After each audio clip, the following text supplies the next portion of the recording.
Bonjour Jean-Christophe Buisson. Bonjour. Est-ce qu'on ne voit pas justement aux États-Unis en ce moment les germes d'une nouvelle guerre civile?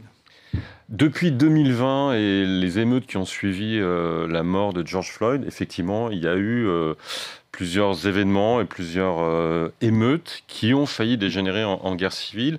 Et d'un seul coup, on s'est souvenu qu'il y avait une guerre civile absolument terrible au XIXe siècle, au milieu du XIXe siècle aux États-Unis, et que finalement, les États-Unis d'Amérique ne sont pas à l'abri d'une ressucée de cette guerre civile qui s'est éteinte en 1865 et objectivement, il n'y avait pas beaucoup eu de nouvelles flambées de violence susceptibles de transformer cette violence en guerre civile. Et quand il y a eu l'assaut du Capitole en 2021, on s'est dit c'est le deuxième étage de la fusée. On voit bien qu'il y a des germes d'une guerre civile. Mais il n'y a pas de guerre civile, malgré le film d'Alex Garland, Civil War, l'année dernière, qui imagine une guerre civile aux États-Unis, donc quelque chose... Et évoqué dans l'excellent Club Culture. Et que nous évoquons dans ce livre aussi. Mais pour qu'il y ait une guerre civile, ça voudrait dire quoi? Des Blancs contre les Noirs? C'est impossible, pour une simple raison, c'est que les revendications des Noirs après l'affaire de George Floyd ne sont pas les revendications de tous les Noirs. Et que Donald Trump, justement, dans l'élection présidentielle, la dernière élection présidentielle, a rassemblé un certain nombre de Noirs dans son électorat, qui montre bien que ça ne serait pas un critère suffisant pour qu'une vraie guerre civile éclate. Alors justement, on va y revenir, parce que c'est ça qui est très intéressant, c'est qu'à la lecture des différents épisodes de guerre civile que vous racontez depuis la Fronde et depuis les guerres de religion, on voit qu'à travers diverses formes, il y a moins des questions raciales, moins des questions étrangers contre nationaux, que des questions entre factions qui se détestent, et même y compris dans les guerres de religion, ou même dans la guerre du Liban. Mais je reviens sur la guerre de sécession, puisque vous l'avez évoqué. Est-ce qu'elle n'a pas un point commun avec une autre guerre que vous racontez? C'est la guerre de Yougoslavie en 1990. Dans les deux cas, un État central refuse le départ de certaines républiques. Oui, de ce point de vue-là, d'un point de vue, j'allais dire, administratif, oui.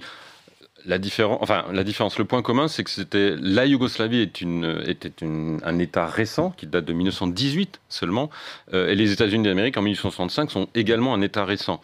La différence majeure, c'est que la Yougoslavie a déjà vécu une guerre civile, et en fait 3 guerres civiles en une au cours de la Seconde Guerre mondiale. C'est le chapitre que j'écris. C'est-à-dire qu'en 1990, quand éclate la guerre en ex-Yougoslavie, elle éclate aussi sur des ressentiments qui datent des années 60. Pendant la Seconde Guerre mondiale, il y a une guerre civile en Yougoslavie qui oppose à la fois les royalistes et les communistes, les Serbes et les Croates, les Serbes et les Croates et les musulmans, les partisans de l'État vichyste, pour aller vite, pro-allemand. Et puis, il y a un génocide de Serbes, de Tziganes effectué par les Croates, 700 000 morts environ, on n'est pas tout à fait d'accord sur les chiffres.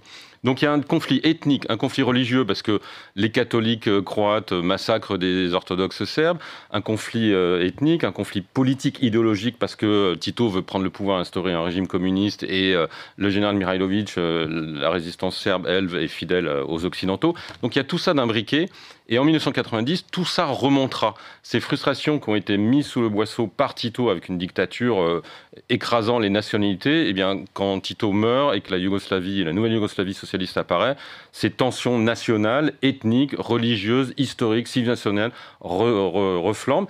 Et c'est là aussi la différence avec les États-Unis, il y a une participation étrangère. Dans les conflits qu'on aborde, il y a souvent l'élément étranger, une puissance étrangère qui profite ou qui incite un pays à entrer en guerre civile. Aux États-Unis, ce n'était évidemment pas du tout le cas.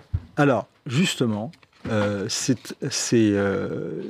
qu'on peut définir la guerre civile comme 2 camps qui se haïssent, qui s'affrontent, plus l'occupation étrangère?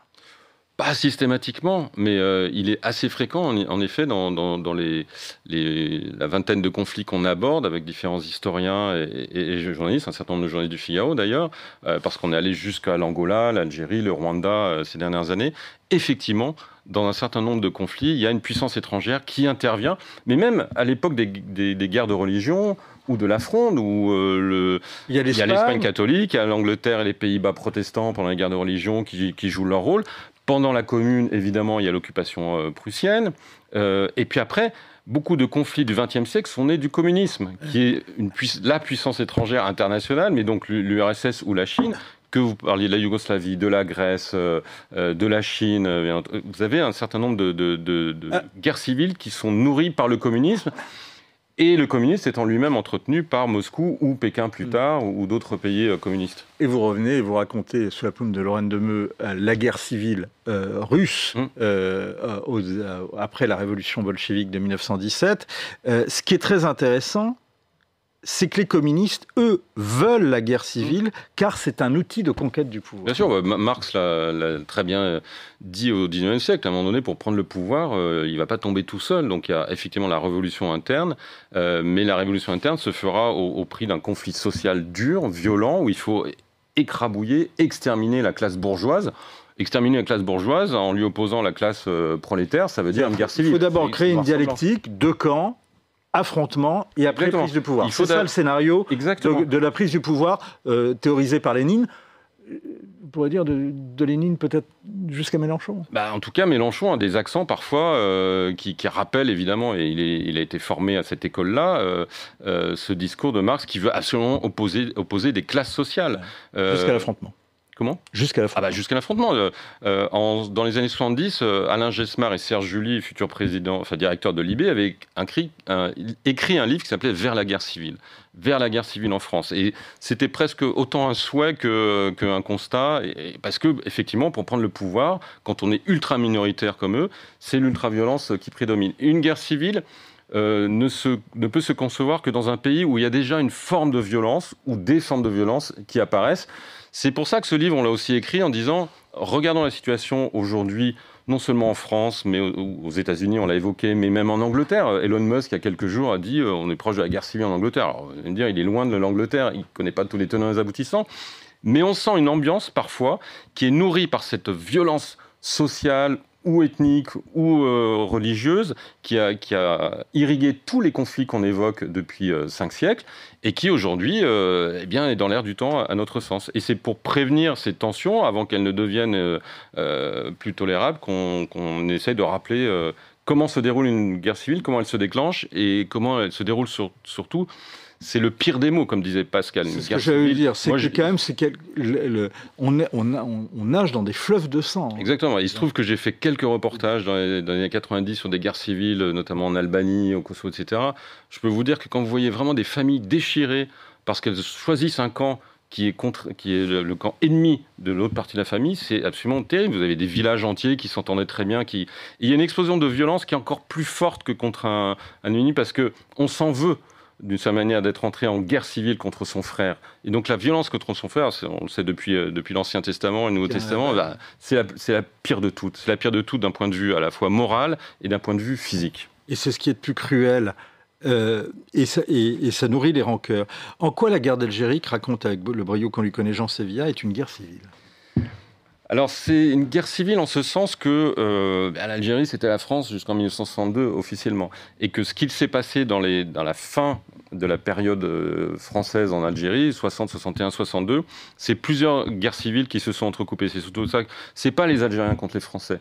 C'est aussi des Français contre des Français. C'est des Français pieds noirs contre des Français indépendantistes. C'est le FLN contre d'autres qui éradique d'autres mouvements. C'est des Harkis ou des Kabyles qui sont fidèles à la France contre d'autres, contre les Arabes qui sont eux pro-FLN.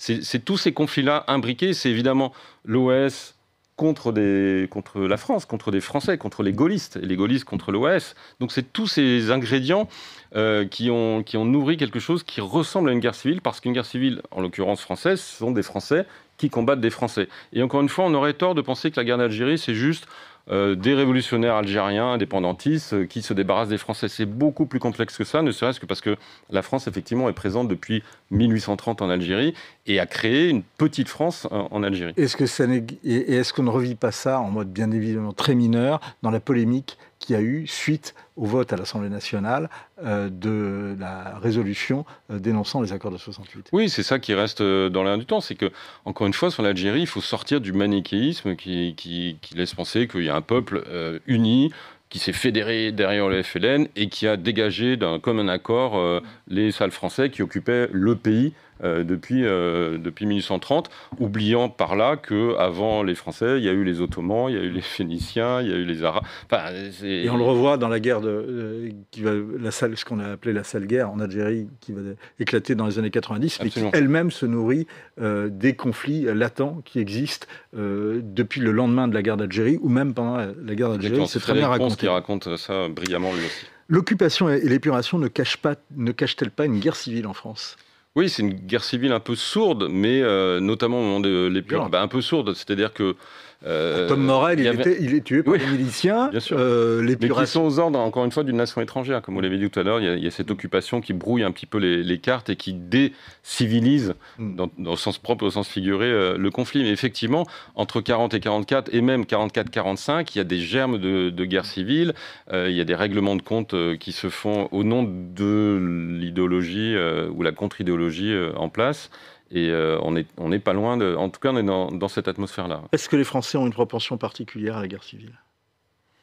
En tout cas, la dispute qui peut dégénérer en guerre civile, oui, depuis... on est des Gaulois, originellement, donc César l'a très bien dit que... Et les étrangers savent très bien en tirer parti. Exactement, les puissances étrangères savent parfois en tirer parti, comme elles l'ont montré dans l'histoire. On découvre des guerres inconnues, notamment la guerre civile en Chine, au XIXe siècle. Passionnant, mais... La révolte des Taiping. Massacre. 30 millions de morts en quelques années. Souvent, les guerres civiles sont aussi des guerres de religion ou des guerres entre ceux qui croient au ciel et ceux qui n'y croient pas, comme le raconte magnifiquement Isabelle Schmitz à travers la guerre d'Espagne, la directrice adjointe du Figaro hors-série, et le rédacteur en chef du Figaro Histoire, Geoffroy Caillé, qui raconte l'histoire des Cristeros. Les Cristeros au Mexique dans les années 20-30, absolument. Les guerres de religion, ça n'a pas été seulement au XVIe siècle, c'est aussi au XXe siècle, avec des États anticléricaux, mais la guerre civile russe aussi. Les bolcheviks avaient volonté d'éradiquer tout ce qui se rapprochait de près ou de loin à des gens qui croyaient en Dieu. C'est toujours tragique, des pages pleines de larmes, pleines de sang, mais c'est un travail absolument passionnant et captivant. C'est une très belle réussite avec des plumes excellentes qui sont réunies sous la direction des deux bourreaux de travail et d'idées reçues que sont les excellents Jean-Christophe Buisson et Jean Sévilla. Je signale bien sûr, Jean-Christophe, qu'on vous retrouve mercredi pour un nouveau numéro du Club Le Figaro Culture avec le dessinateur et le scénariste de Largo Winch, mercredi à 22h30, à ne pas manquer sur le Figaro TV. Merci beaucoup de nous avoir suivis. En attendant, vous achetez les guerres civiles. Rendez-vous demain pour un nouveau numéro de Point de vue avec Anne-Emmanuel Isaac.